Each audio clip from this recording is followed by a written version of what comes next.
Bapa kami yang ada di surga, sukacita siang hari ini kami kembali boleh beribadah, memuji, menyembah Engkau dalam roh dan kebenaran secara pribadi. Nanti intinya kami mengucap syukur buat hari ini Bapa. Kami boleh bernapas, boleh beraktivitas karena kekuatan dan nafas darimu. Kami boleh senantiasa mengucap syukur. Dalam ucapan syukur ada kuasa, dalam puji-pujian penyembahan ada kuasa, karena hadirat-Mu nyata di tengah-tengah kami. Dan biarlah kami selalu terangi dengan firman-Mu saat ini yang mau kami renungkan, pahami dan lakukan, agar kami tetap menjadi penginjil-penginjil sejati, memberitakan kasih setia damai sejahtera-Mu dan memberitakan keselamatan kepada dunia, bahwa Engkau adalah terang dunia, keselamatan yang membawa kekekalan bagi orang-orang yang mau benar-benar buka hati dan jiwa dan hidupnya pada Engkau Sang Pencipta. Terima kasih Bapa, Sang Firman yang hidup dan Roh Kudus. Pembacaan Alkitab pada siang menjelang sore hari ini terambil dari Yesaya pasal 5 ayat 1 hingga dengan ayat yang ke-30.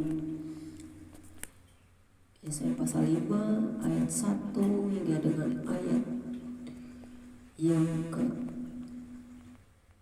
dengan perikop nyanyian tentang kebun anggur yang berbunyi demikian.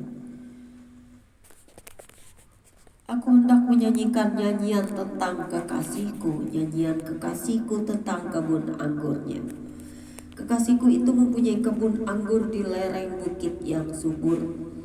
Ia mencangkulnya dan membuang batu-batunya dan menanaminya dengan pokok anggur pilihan. Ia mendirikan sebuah menara jaga di tengah-tengahnya dan menggali lubang tempat memeras anggur. Lalu dinantinya supaya kebun itu menghasilkan buah anggur yang baik, tetapi yang dihasilkannya ialah buah anggur yang asam.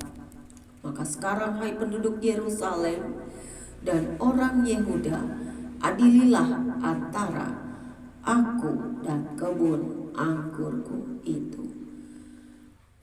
Apalah lagi yang harus diperbuat untuk kebun anggurku itu yang belum kuperbuat kepadanya?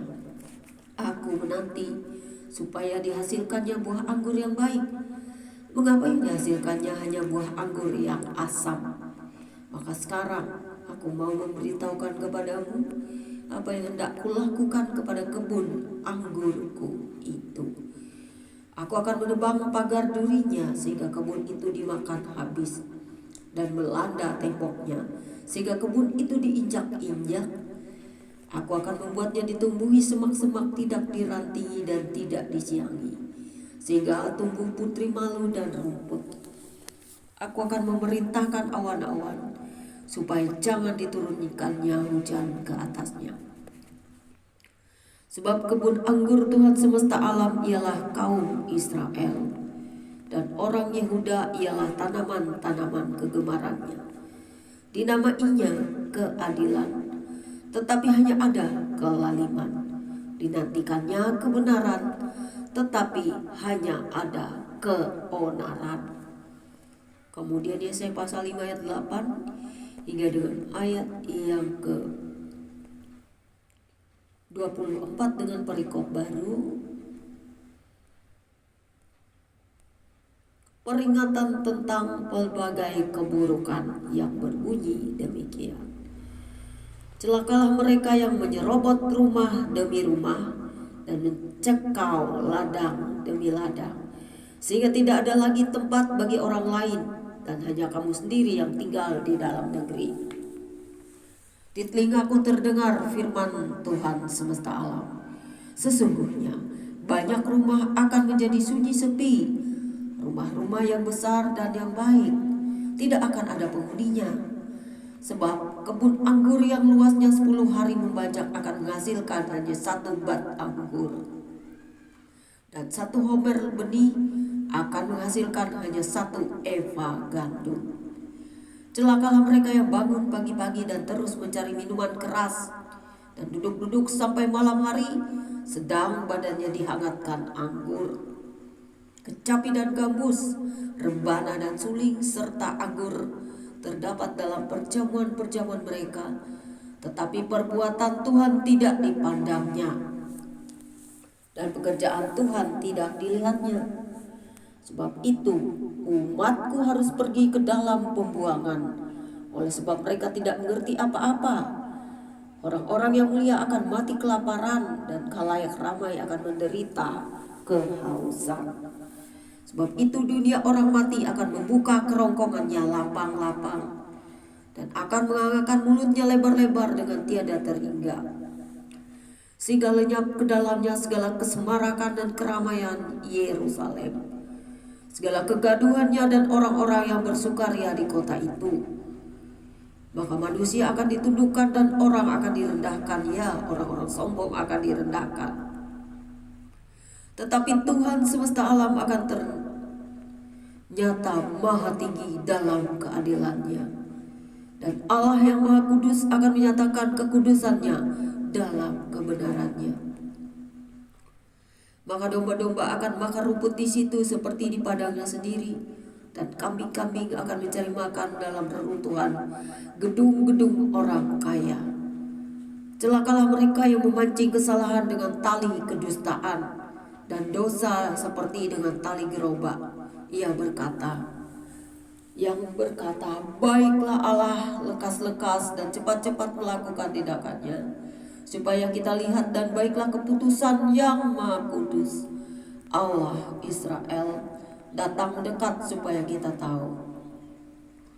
Celakalah mereka yang menyebutkan kejahatan itu baik dan kebaikan itu jahat, yang mengubah kegelapan menjadi terang dan terang menjadi kegelapan, yang mengubah pahit menjadi manis dan manis menjadi pahit. Celakalah mereka yang memandang dirinya bijaksana dan menganggap dirinya pintar. Celakalah mereka yang menjadi jago minum dan juara dalam mencampur minuman keras, yang membenarkan orang fasik karena suap, dan yang memungkiri hak orang benar. Sebab itu seperti lidah api memakan jerami, dan seperti rumput kering habis lenyap dalam nyala api. Demikianlah akar-akar mereka akan jadi busuk, dan kutunya akan berterbangan seperti abu. Oleh karena mereka telah menolak pengajaran Tuhan semesta alam, dan menista firman yang maha kudus Allah Israel. Kemudian Yesaya pasal 5 ayat 25 hingga 30 dengan perikop baru, bangsa asing sebagai alat murka Tuhan. Sebab itu bangkitlah murka Tuhan terhadap umatnya, diacungkannya tangannya terhadap mereka, dan dipukulnya mereka. Gunung-gunung akan gemetar, dan mayat-mayat mereka akan seperti kotoran di tengah jalan. Sekalipun semuanya ini terjadi, murkanya belum surut dan tangannya masih teracung.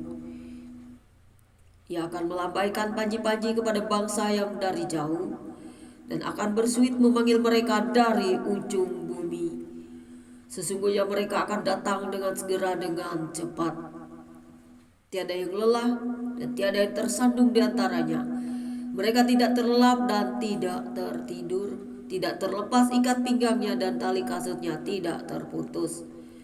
Anak panahnya ditajamkan dan segala busurnya dilentur. Kuku kudanya keras seperti batu api, dan roda keretanya seperti puting beliung. Aumnya seperti singa betina, mereka mengaum seperti singa muda. Mereka meraung dan menangkap mangsanya, membawanya lari dan tidak ada yang melepaskan. Pada hari itu mereka akan diliputi oleh suara seperti suara laut menderu. Jika orang memandang ke bumi, sesungguhnya ada gelap yang menyesakkan, dan terang menjadi gelap oleh awan-awan. Demikianlah pembacaan Alkitab kita hari ini. Alkitab atau kitab Yesaya adalah nubuatan tentang apa yang akan segera terjadi pada bangsa Israel pada akhir zaman. Kita semua dapat mengerti, memahami firman hari ini, karena seperti yang sudah-sudah kita akan melihat bagaimana perkembangan yang terjadi di Israel, di Yerusalem, Yehuda, karena kekudusan Tuhan itu tidak bisa dinodai. Mengertilah semua, hai dunia, bahwa Tuhan akan menyalakan murkanya bagi semua orang yang telah menginjak-injak kota kudus, menodai kekudusan Tuhan di sana. Pertumpahan darah dan juga hal-hal lain, semua itu menyesakkan hati Tuhan. Orang-orang yang menyerang Israel membabi buta itu adalah tanda-tanda bahwa peperangan yang besar akan benar-benar terjadi dan meledak. Kita semua harusnya bersiap-siap bahwa segala sesuatu akan terjadi, tetapi berbahagialah orang yang mengerti memahami firman Tuhan. Kiblat kita seluruh dunia ini pada akhirnya akan menuju hanya kepada satu, yaitu Dia sendiri yang datang dalam kemuliaannya kelak, yang akan menjadi hakim atas seluruh bumi ini. Kita tidak akan pernah bisa terlepas, tidak akan bisa berlari darinya, sekalipun di bunker termewah sekalipun, karena semuanya akan dihancurkan dan kita semua akan menghadap takhta pengadilan Tuhan yang Maha Tinggi, Tuhan Allah Israel, Tuhan semesta alam, Mesias yang diurapi dari surga, yang datang dari surga, firman yang kekal, yaitu Sang Alfa Omega. Tuhan Yesus memberkati. Bapa, terpujilah namamu, firman-Mu sungguh dahsyat hari ini. Kami bisa mengerti memahami akan akhir-akhir segala sesuatu, di mana kiblat para manusia yang akan datang nantinya hanya kepada Engkau, karena semua akan menoleh kemuliaan-Mu yang dari surga. Kau akan datang, tak satu pun yang bisa menghindari akan semua hal yang terjadi. Dan dahsyatnya Engkau Tuhan, mengerti dan memahami firman-Mu dengan kuasa Roh Kudus-Mu adalah lebih besar harta yang kami miliki itu di dalam roh dan kebenaran yang tak bisa dibeli dan digantikan oleh apapun. Dan itu adalah kedahsyatan yang maha dahsyat Tuhan, bahwa kami memiliki Tuhan yang benar-benar berkuasa atas seluruh jagat raya yang Kau ciptakan. Kau adalah pemberi kepada kami kehidupan, dan Kau pula yang akan mengambilnya. Segala sesuatu berasal dari-Mu dan kembali kepada-Mu. Tapi di satu sisi Engkau mengasihi manusia dan memberi keselamatan, dan tetap memberikan pintu pertobatan dan memberikan kesempatan dan waktu untuk kami bertobat. Dan biarlah jika kami bersalah padamu, ampuni kami ya Tuhan Yesus, karena Engkau adalah Allah yang datang ke dalam dunia, sehingga kami boleh mengenal Sang Firman, Sang Pencipta melalui Engkau. Karena Engkau keluar dari Sang Pencipta sendiri, Roh Kudus yang tidak diciptakan dan tidak dari hasil manusia punya hubungan. Karena Engkau kekal, Engkau tidak bisa mati, dan juga hanya sebagai contoh bahwa kami sebagai manusia yang percaya dari daging akan mati, tetapi Engkau yang adalah firman, Engkau hidup dan mati, tetapi Engkau bangkit kembali. Mati bukan sebagai manusia yang menjadi busuk dari daging dan tanah kembali menjadi tanah, tetapi Engkau hidup dalam tubuh kemuliaan-Mu, karena memang Engkau bukan orang yang manusia yang lahir dari debu dan tanah dan diciptakan, tapi Engkau adalah awal, akhir, dan Engkau kekal dan tidak bisa mati. Karena itu Tuhan, setiap kami yang percaya, kami selalu yakin bahwa kebangkitan Kristus di kayu salib telah menunjukkan kepada kami kuasa yang nyata dari Sang Pencipta, bahwa Tuhan tidak bisa mati. Tuhan datang ke alam maut untuk menyelamatkan orang-orang yang sesat, orang-orang yang tidak percaya, orang-orang yang mau bertobat. Itulah kesaksian kami sebagai orang-orang percaya yang telah dimerdekakan dari dosa, tetap mau hidup di dalam firman itu sendiri, bahwa kami tetap percaya Yesus Kristus adalah Tuhan dan Allah yang telah datang ke dalam dunia. Sehingga setiap kami yang percaya tidak akan binasa lagi, tetapi kami akan hidup kekal dalam Engkau, dalam kerajaan-Mu yang akan datang. di mana Yerusalem baru turun dari surga dan akan menyingkapkan semua rahasia yang selama ini dicari manusia, yaitu surga yang kekal.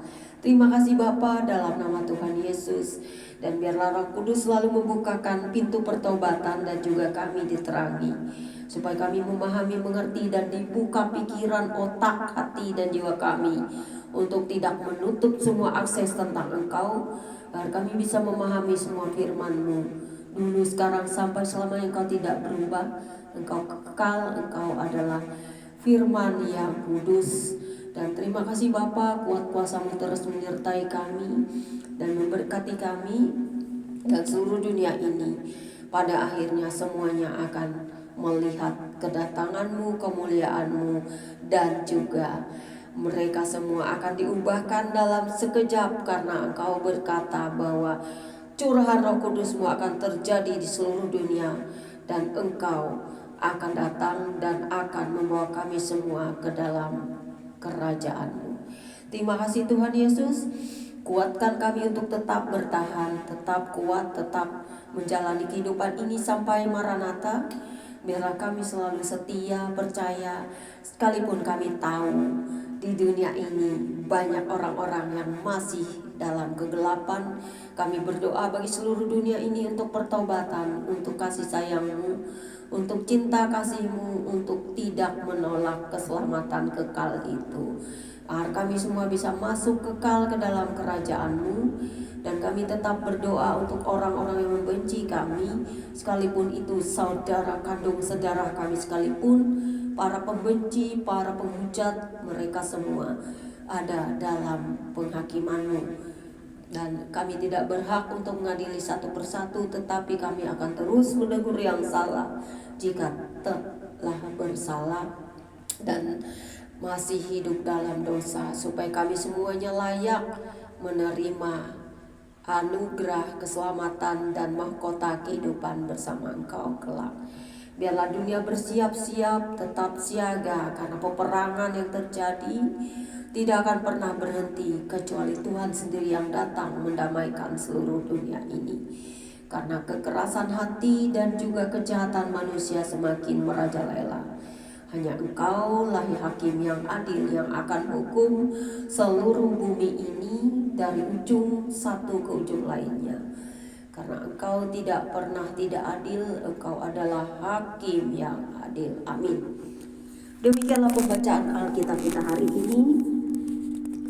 Berbahagialah orang yang hidup dalam Tuhan Yesus Kristus, yang mengerti memahami firman Tuhan dan melakukannya, dan tidak lagi hidup dalam dosa, bertobat dan hidup dalam kasih karunia Yesus Kristus.